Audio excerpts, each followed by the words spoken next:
made of people in my dreams. The last time, if I recall, was a feeling of being alone. I don't know if where I'm going isn't far, but in case I go, no need.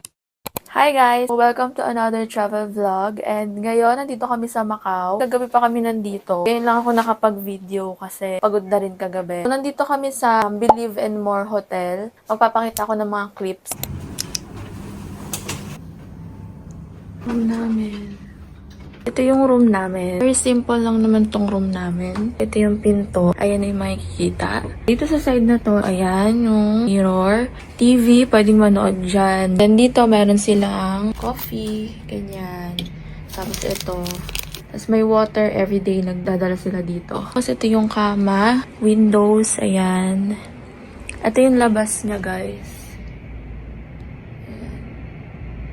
Aircon. Yung side na to, dito yung kanilang hair blower, flashlight, merong saksakan here. Then, ito yung lababo. So, dito may mga nakalagay dito na essentials. Kinuha ko na kasi, para pakita ko na lang. And then, meron ditong towel. Actually, dalawa yan. Dito, meron dito hand wash and body lotion. Yan, sa side na to, ayan yung nakalagay. Telephone. And then, ito, nag-request kami ng plancha. Tapos, tissue. And then, itong side na to yung CR. Yung towel dyan. Dito, meron din ditong lababo. Light if you want. Ilaw. Pag umikot ka dito, ito yung pinaka-shower area. Ayan. Yung kanilang shower, shampoo, and sabon. May heater din yan. Masasarado yan. Ito pala guys, wala siyang bidet. Ayan siya. Ito yung view. Simple na maliit. So, ayan yung makikita nyo sa aming room.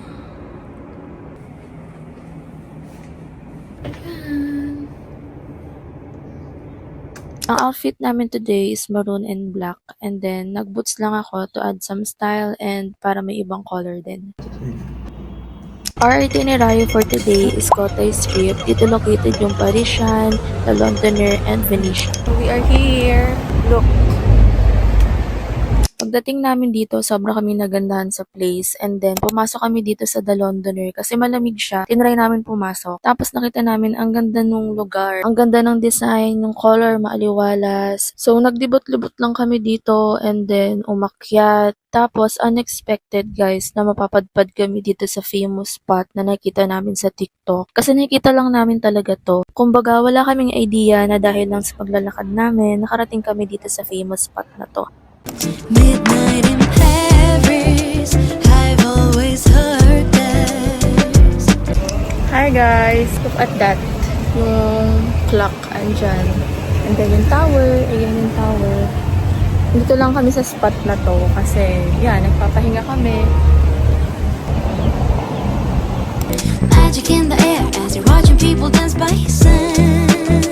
Ito yung Parisian Tower dito sa Macau. Sobrang ganda niya in person. And alam nyo ba guys, dream namin ni Vrix na makapunta ng Paris para makita talaga yung Eiffel Tower. We're declaring and manifesting na soon makapunta rin tayo doon. But for now, let's enjoy this Macau trip. So happy, ang ganda dito. So ito yung Le Jardin guys. Pagtingin mo dito, ayan yung kung makikita nyo sa gilid, ang daming mga tao kasi ayan yung photo spot na ang view is yung The Parisian Tower. Midnight in Paris, I've always heard this. Magic in the air as you're watching people dance by sand. Midnight. Hi guys, we're here at Venetia. Look. Midnight in Paris, oh what a feeling. Steps on cobblestones, thinking this must be la vie en rose. Maybe I'll get a place that's right across the Notre Dame. The roof will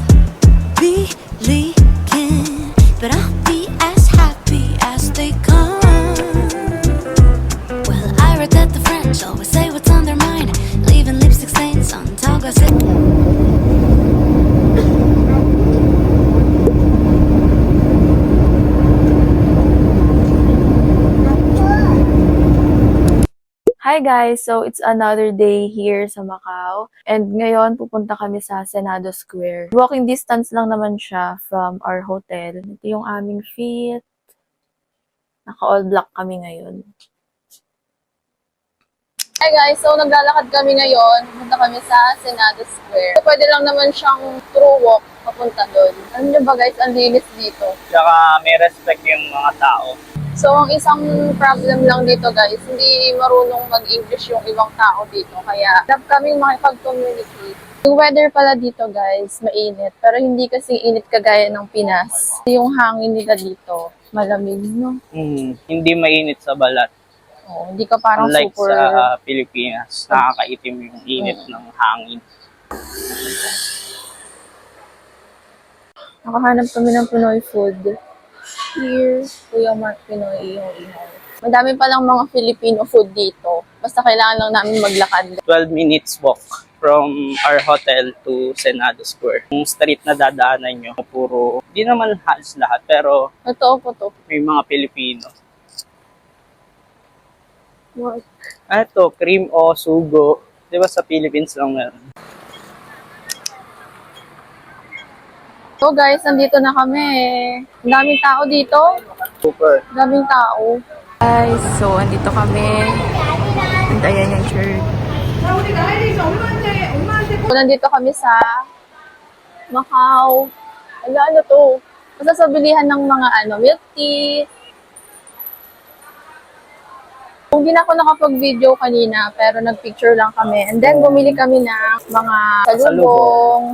Mamaya, may pupuntahan pa kami bibilhan ng pasalubong. Nauhaw lang kasi Wait lang. kami. Ito guys, ito yung mga pinapa-pre-taste nila kanina. So halos lahat kasi tinikman namin, lahat ng store. So nahiya kami, bumili na lang din kami. Kasi masarap din naman talaga siya. Yes. Then this one pala ay 1,000 plus, pero dalawang lapad na siya na malaki. Port. Ano ba tawag dito po? 1,000 pesos. Kaputok Bakit? ko. Ang sakit? Nadali nito. Ang sakit ba? May tissue ka? Sa egg tart.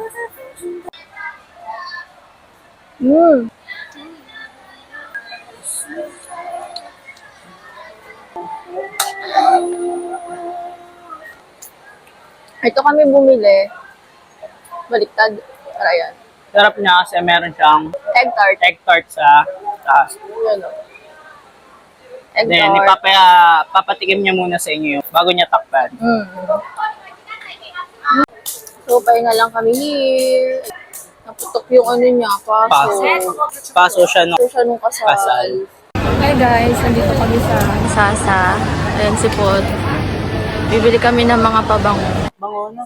Midnight in Paris, I've always heard there's magic in the air as you're watching people dance by sand.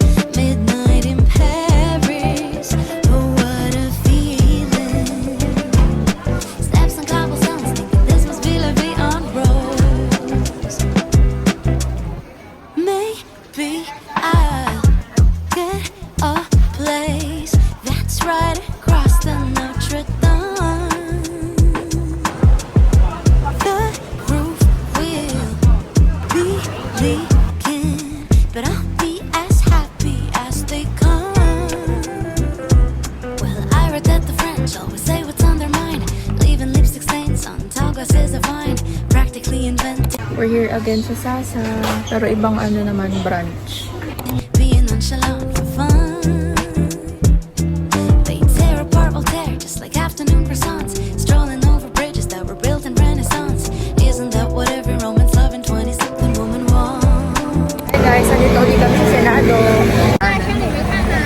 Ganda pala niya paggabi. Video lang.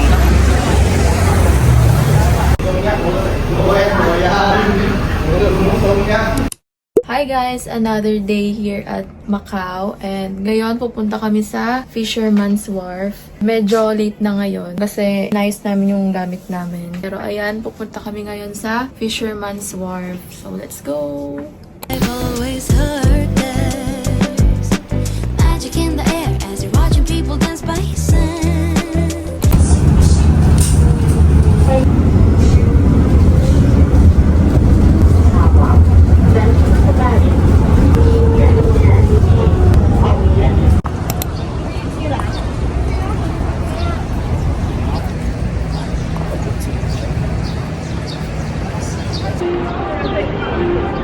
Hi guys! Dito kami sa Fisherman's Wharf.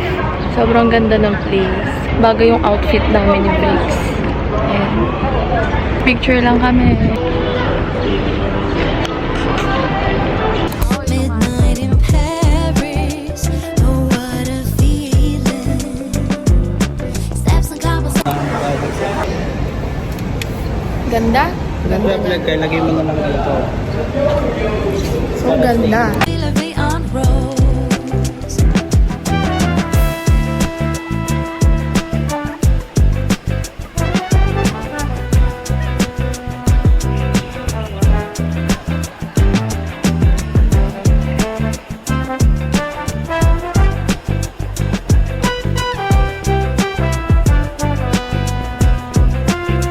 Midnight in Paris.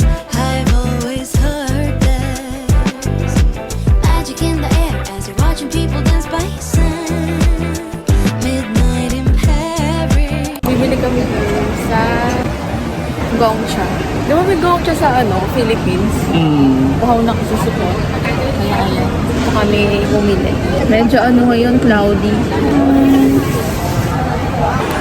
Oh, what a feeling.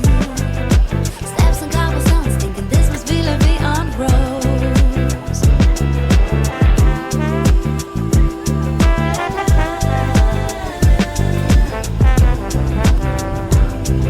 We're going na kung malapit sa hotel kasi doon kami kakapit. So, yung bali yung mga sasakyan nyo dito kapag gusto nyo hindi kayo nakatingin lang dapat sa lugar.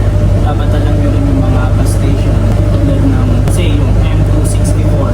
Mga ganyan, hanapin nyo siya kung saan siya ang bus station. Katulad dito, M264. Nasa Harbor View Hotel siya. Kung pagpunta nyo sa station na yun, makikita nyo daw kung ano yung mga nadaan na bus. Bus number 60 yung sa amin. Kasi yung 60, dadaan siya sa pupuntahan namin. Which is yung M140. Ayun yung Almirante Sergio. Diyan na malapit yung hotel namin. Dito, hindi na uso yung mga grab. Kailangan mo pa rin mag-search. Pero, hanapin mo sa mismo sa bus station. Yung mga hanapin. Nagalaw. Ayan siya, gumagalaw siya. Ayan yung mga bus na. Yun, makikita rin. Oh, what a feeling. Steps on cobblestones, thinking this must be La Vie en Rose.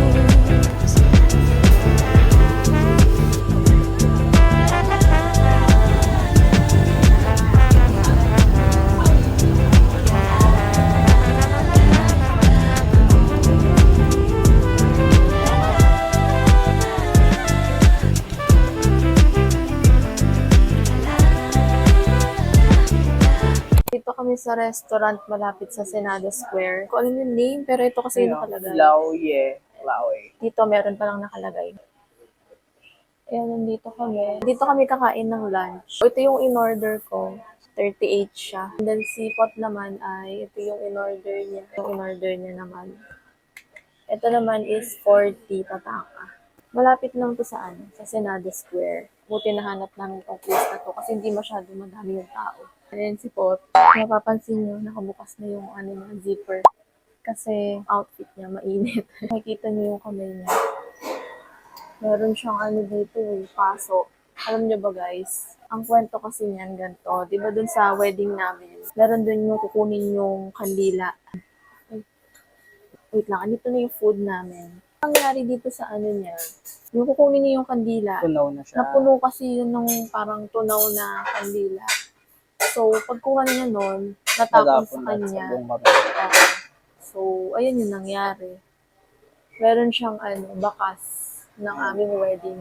Meron isa dyan na parang yung naupa kasi nasunog. Yun yung sobrang sakit hanggang lumobo. Di ba ganun yung pag napapasok? Oo. Simula nung wedding, then kahapon, accidentally na siya, nadali nung Binili namin.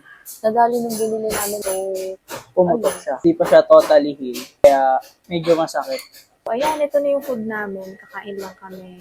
Well, I read that the French always say what's on their mind, leaving lipstick stains on tall glasses of wine. Practically invented, being Guys, di ko na siya kayang ubusin. Yan o. Dami pa niya. I-take away na lang namin. Hindi ko kasi in-expect na ganyan pala siya kalaki. nonchalant for fun. They tear apart Voltaire just like afternoon croissants, strolling over. Guys, we're back here sa Senado Square. Ayan. Bibili kami ng pasalubong.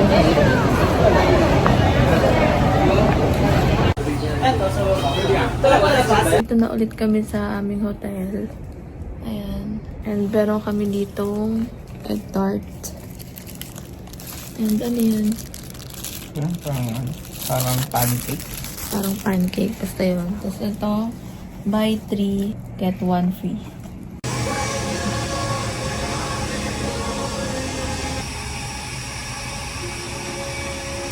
Ngayon, pupunta kami sa Hong Kong. Pero babalik kami dito, pauwi ng Philippines kasi located yung airport. Dito kayo manggagaling. Bridges that were built in Renaissance. Isn't that what every Roman loving 20-something woman wants? Midnight in Paris. We're back here sa Macau. So, balak namin maglibot ulit. So, samahan nyo kami. We are here again sa Macau. Bumalik kami dito kasi ang flight namin ay dito sa Macau International Airport papunta ng Philippines. Dito muna kami sa Le Jardin sa tapat ng Parisian Tower para magpahinga, ganyan. Ano naman masasabi mo sa Macau and the Hong Kong trip natin? Saya, pareho. Kasi kasama kita.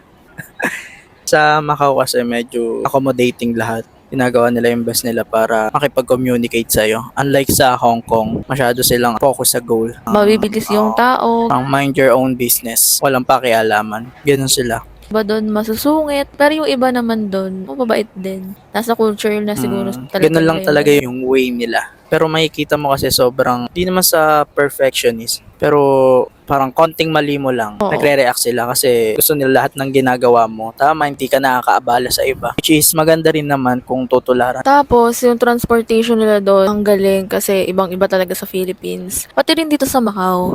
Thankful kami kay Lord kasi nakarating kami dito sa Macau and Hong Kong. And we hope and pray na makapag-travel pa ulit kami sa mga iba't ibang places. Sobrang nakaka-bless lang. Kasi dati parang pangarap lang namin mag-travel ng kaming dalawa lang. Sabi nga nila kapag ginawa mo yung isang bagay na nasa plano ni Lord na ayon sa plan niya, ibibigay niya talaga kung ano yung dinidesire ng puso mo. Dati kasi hindi kami makapag-travel kasi syempre need muna namin ng guidance ng parents namin. Nung ginawa namin yung nasa plano ni Lord, which is kasal muna kami. Ngayon, one day after wedding, nakapag-travel agad kami. Then, ito pala, gift to ni tita. Yung airfare, Yung sinagot airfare. nila. Round trip ticket. Yes. Pero yung accommodation, expenses, Ayan. sabi na yun. Kasi syempre nakakahiya naman kung sila pa din lahat. Kumbaga, yun na yung wedding gift sa amin nila.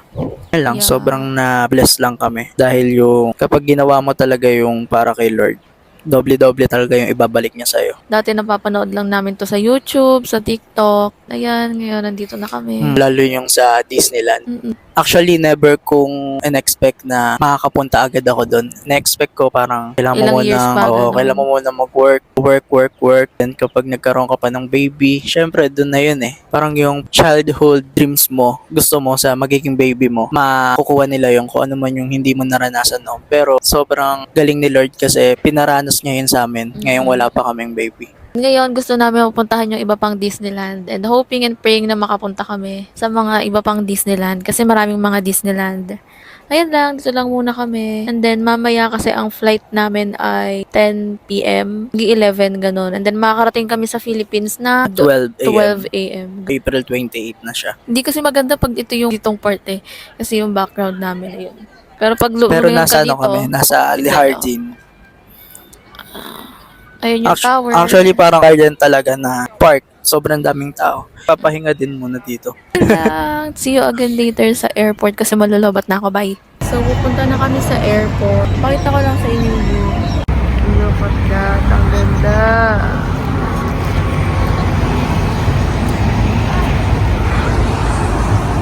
Guys, so nasa bus na kami. Ayan. Free. Papuntang Macau International Airport. Buti na lang nakita namin. And meron kaming na-encounter na nagtatrabaho dito na Pinoy. Naka-free bus shuttle kami. Thank you, Lord. Marami rin kasi kaming luggage kanina. And buti na lang, sa may Londoner banda tong free shuttle bus nila. Meron din sa Parisian. So, hindi na kami tumawid. And ayan, papunta na kami sa Macau International Airport. Wow! We're here! Ayan. So, we're here at McDonald's sa airport. In-order namin.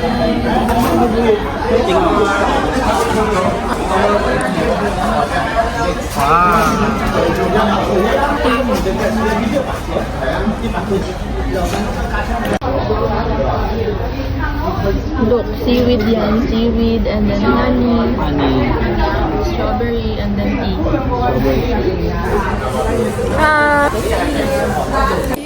I've always heard there's magic in the air as you're watching people dance by sand. Midnight in Paris, oh what a feeling. Steps on cobblestones, thinking this must be La Vie en Rose. Voucher. Dahil delay ang flight. Hi guys, nandito kami sa may restaurant dito sa Airport sa San Mo E kasi delayed yung flight namin. Bigyan nila kami ng meal voucher. food plus beverage. Kasi 10:25 dapat yung flight natin. Pero delay siya. Di namin alam kung anong oras. Nandito kami guys sa restaurant na to sa may airport. Naantay namin kasi bibigay daw sila ng meal voucher na 7 p.m. It's already 10:40 and 11 pa daw sila magbibigay. Super delayed kami sa aming flight. Ito yung binigay nila na drinks. So we have 2 drinks, Ano to? Orange juice. 2 rice. Meat siya. Ito siya. Di ko kita. Para siyang adobo. And amoy adobo siya. Ito siya guys. Kita nyo ba? So guys, ayun, kakain lang kami.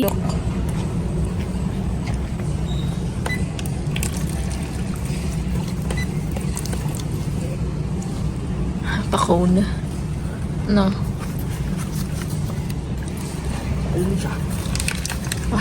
Yun na yun. Ako nga. Hilahin mo lang. Hilahin mo lang.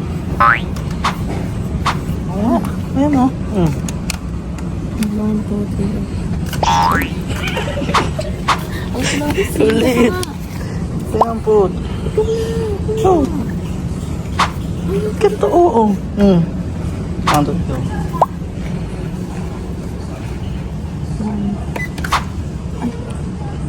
Food na lang. Pwede siyang patil lang.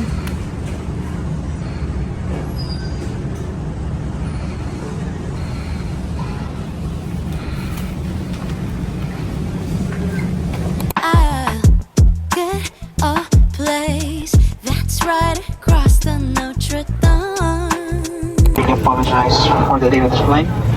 Unfortunately, there was some unplanned maintenance works for departure in Manila. Once everyone is assured to try this. Maybe I'll get a place that's right across the Notre Dame. The roof will be leaking, but I'll be as happy as they come. Well, I read that the French always say what's on their mind, leaving lipstick stains. Here in the Philippines, it's nice to be back. It's